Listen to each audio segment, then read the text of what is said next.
मुझे बोलने नहीं दे रही, मुझे बोलने नहीं दे रही। अरे ये विक्टिम कार्ड अंदर रखिए पीछे वाली जेब में, मुझे मत बताइए। मैं बहुत जस्ट हूँ, बोलने नहीं दे रही, क्या बोलने नहीं दे रही? बोले चले जा रहे हैं आप। मैं तो आपसे पूछने वाली थी कि अगर आपको ये लगता है कि सरकारों के नाक तले अगर इस तरीके की हिंसा हो जाती है तो सरकार को चुल्लू भर पानी में डूब मरना चाहिए, तो मुजफ्फरनगर दंगों के लिए ये दूं मैं एक गिलास पानी आपको करेंगे हथेली अपनी आगे। याद आ गया मस्जिद है जिसको तोड़ के मंदिर बनाया गया है, और कोई ऐसी मस्जिद है जो मंदिर तोड़ के बनाई गई है और उसमें उसके अवशेष मिलते हैं, तो रूप उसका मस्जिद का हो सकता है लेकिन स्वरूप उसका मंदिर ही का कहलाएगा। तो ये जो एक्ट है ये कह रहा है कि तुम रूप पे ना जाओ, तुम स्वरूप पे जाओ। सर्वे कल। जय श्री राम दोस्तों, आज एक और मज़ेदार डिबेट वीडियो लेके आया हूँ।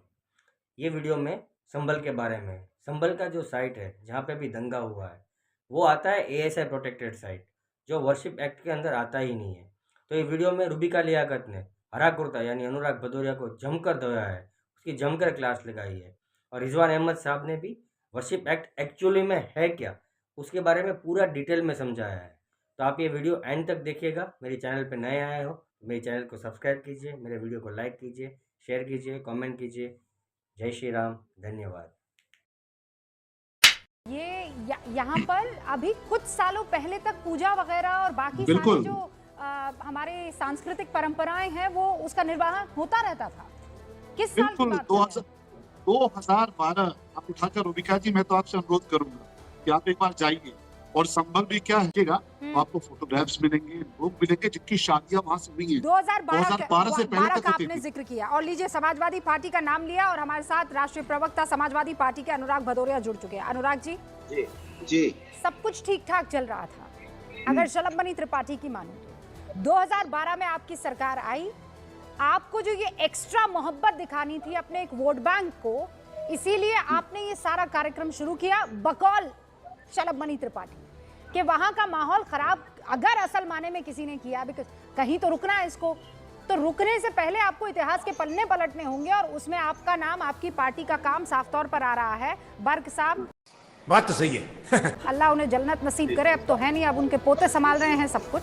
लेकिन उन्होंने जिस तरीके से वहां पर, जिसे कहते हैं ना कि एक हुकूमत कि भाई हम ज्यादा हैं, हमारा सुनी जाएगी बाकियों की नहीं, मामला वहां से खराब हुआ। जी देखिए, कमाल की बात यह है, अब तो भारतीय जनता पार्टी की जो सरकार है या भारतीय जनता पार्टी के लोग समाज के अंदर में जाने जाते हैं नफरत की राजनीति के लिए। इनको नफरत के अलावा दूसरा कुछ तो करना नहीं है। इनको नफरत का विकास करना आता है, समाज का विकास करना नहीं आता है। ना ये समाज का विकास कर सकते हैं, ना ये देश का विकास कर सकते हैं, ना उत्तर प्रदेश का विकास कर सकते हैं। हाँ, ये इतना जरूर है, नफरत के नाम की, इनके विकास के नाम पे रिकॉर्ड तोड़ देंगे। भाई आपको हम नहीं, माननीय सर्वोच्च न्यायालय ने उत्तर प्रदेश की पुलिस प्रशासन पे भी सवाल उठाया है कि आप सरकार का आनंद ले रही है पुलिस, जिस तरह से पुलिस यहाँ पे अन्याय कर रही है, ये सर्वोच्च न्यायालय ने भी बोला। और जिस तरह के फैसले हुए हैं सर्वोच्च न्यायालय ने, उसपे भी कहा है कि निचली अदालतें इस तरह के फैसले करने से बचें, इंटरफेयर करने से बचें। ये सर्वोच्च न्यायालय कह रहा था। तो सर्वोच्च न्यायालय ने आपकी बुलडोजर नीति पे भी सवाल उठाया था। सर्वोच्च न्यायालय जिस तरह के पुलिस सिस्टम पे भी सवाल उठा रहा है, तो वो जो हम कह रहे थे वही तो सर्वोच्च न्यायालय कह रहा था कि अगर आपने से और लेकिन आपको सुनिए ना, मैं यहाँ पर मैं इस बहस को बहुत सोच समझकर यहाँ पर जनता के सामने रखूं। सिर्फ संभल की बात नहीं है, ये मामला आप देखिए अजमेर भी पहुंच चुका है और धीरे धीरे हमारी जो जड़ें हैं, अगर उसको तोड़कर किसी ने उसके ऊपर काबिज होकर अपनी हुकूमत जमाने की कोशिश की तो हमें उसका पता चले। ठीक है, ये होने वाला और होता हुआ दिख रहा है। एक सेकंड अनुराग जी, मैं सिर्फ संभल तक नहीं रुकी हूँ ना, आपने मेरे सवाल को बहुत आराम से, इत्मीनान से और चालाकी से घुमा दिया। मैंने आपसे कहा, अरे मैं बोलने दूंगी भाई, मैंने आपको बीच में नहीं रोका और ना टोका। मेरा सवाल सुनिए। रोक ही दिया आपने बीच में? नहीं, मेरा सवाल सुनिए। आपका सवाल सुन लिया था, मैं आ रहा था। क्या मेरा सवाल है बताइए मुझे। 2012 से पहले जब वहां पर सब कुछ ठीक ठाक चल रहा था, तो फिर कहां से ये सारी की सारी रवायतें बदल दी आपने? इसका जवाब दीजिए, फिर मैं आगे बढ़ना। मैं आपको सीधी सी बात बता रहा हूँ, कहीं कुछ नहीं हो रहा था। भारतीय जनता पार्टी को सिर्फ और सिर्फ जनता को असली मुद्दों से ध्यान भटकाना है। नफरत की राजनीति को जोर मारने वाला काम करने वाले लोग हैं। आप बताइए, क्या हमने कहा था कि वहाँ कासगंज में जिस तरह की हिंसा हुई, क्या जिस तरह आपने बहराइच में देखा, क्या हमने नहीं कहा बहराइच में इनको पुलिस को सैनिटाइज करना चाहिए था? आज हमारे बीच में रामगोपाल मिश्रा जी होते, अगर पुलिस सिस्टम मजबूत होता तो पुलिस वहां चौकन्नी होती, तो पुलिस उसको चढ़ने से रोकती, उस घर पे भी चढ़ती और उसको बचाती। लेकिन ऐसा नहीं हुआ ना। ऐसा ये अच्छा हमको सिखा रिया है तो कोई आंच ना आए, किसी प्रकार की उसको ठेस ना पहुंचे। ये जिम्मेदारी तो सरकार की होती है ना, सरकार इस जिम्मेदारी को निभाए। क्या सरकार को अनेकता में एकता विश्वास नहीं है? क्या सरकार संविधान पे विश्वास नहीं करती है? क्या लोकतंत्र विश्वास? बोलने दीजिए, आप फिर टोकने लगे। अरे कितना बोलेंगे भाई, मैं आपके यहाँ पर, मैं आपका यहाँ पर वो सुनने थोड़ी आई हूँ, रैली में थोड़ी आप, और मैं आपका वोटर थोड़ी हूँ कि आप बोलते चले जाएंगे और मैं सुनती चली जाऊंगी। एक्सक्यूज मी, मैंने आपको बोला नहीं, आपने समझ 90 सेकंड उन्होंने बोला, 1.5 मिनट से बोले चले जा रहे हैं और मुझे बोलने नहीं दे रही, मुझे बोलने नहीं दे रही। अरे ये विक्टिम कार्ड अंदर रखिए पीछे वाली जेब में, मुझे मत बताइए। मैं बहुत जस्ट हूँ, मैं बहुत जस्ट हूँ। बोलने नहीं दे रही, बोलने नहीं दे रही, क्या बोलने नहीं दे रही? बोले चले जा रहे हैं, बोले चले जा रहे हैं। आप चाहते यही नहीं अभी और सुनिए हैं कि पूरा आधे घंटे का प्रोग्राम जो एक्सक्लूसिव कर लूं मैं समाजवादी पार्टी के राष्ट्रीय प्रवक्ता अनुराग भदौरिया के लिए। समाजवादी पार्टी राष्ट्र की बात करती है तो आपको दिक्कत होने लगती है, अरे क्योंकि राष्ट्र की बीजेपी बात का करती एजेंडा चलाना है। है। मैं तो आपसे पूछने वाली थी कि अगर आपको ये लगता है कि सरकारों के नाक तले अगर इस तरीके की हिंसा हो जाती है तो सरकार को चुल्लू भर पानी में डूब मरना चाहिए, तो मुजफ्फरनगर दंगों के लिए ये दूं मैं एक गिलास पानी आपको, करेंगे हथेली अपनी आगे? मुजफ्फरनगर याद आ गया, वाह दीदी वाह दीदी आपके मुंह से नहीं निकल रहा है। बोलिए बहराइच में क्या हाथों को आगे बहराइच मैं में क्या दूं ये गिलास पानी? दिखाइए। मैं गिलास नहीं, ये गिलास दीजिए। मैं कह रही हूँ हिंसा के लिए सारी सरकारें जिम्मेदार है सर, सारी सरकारें जो है वो जिम्मेदार है हिंसा के लिए अगर होती है। जवाब देना होगा सरकार जिसका सिस्टम, जिसकी पुलिस, जिसकी, उसे जवाब देना होगा, चाहे वो योगी आदित्यनाथ हो कि अखिलेश यादव हो। लेकर किया है संभल वाले केस में एएसआई के अंडर है वो जगह, तो ना वो मंदिर ना वो मस्जिद, आप समझ गए, और उस पर वो वर्शिप एक्ट लागू ही नहीं होता है। अब उसकी डिटेल में डाइव इन हम बाद में कर सकते हैं, लेकिन आप कह रहे हैं कि 1991 ने इसको फुल स्टॉप लगा दिया था। अब वकील साहब आएंगे, रिजवान अहमद साहब, कहां रुकेगा? शुक्रिया, कैसे रुके? शुक्रिया, जय हिंद, वंदे मातरम। हाँ, कहां रुकेगा अभी बता देता हूं कहां रुकेगा। और अतिकुल रहमान भाई ने जो प्लेसेस ऑफ वर्शिप एक्ट की बात करी, गारंटी देता हूं रुबेका जी, आपके प्रोग्राम से आज जो गूंज उठेगी वो एक्ट ऑफ 1991 क्या है इसकी दिशा धारा पूरे देश में बदल देगी। दो शब्द पकड़ के चलिए, एक रूप, एक स्वरूप।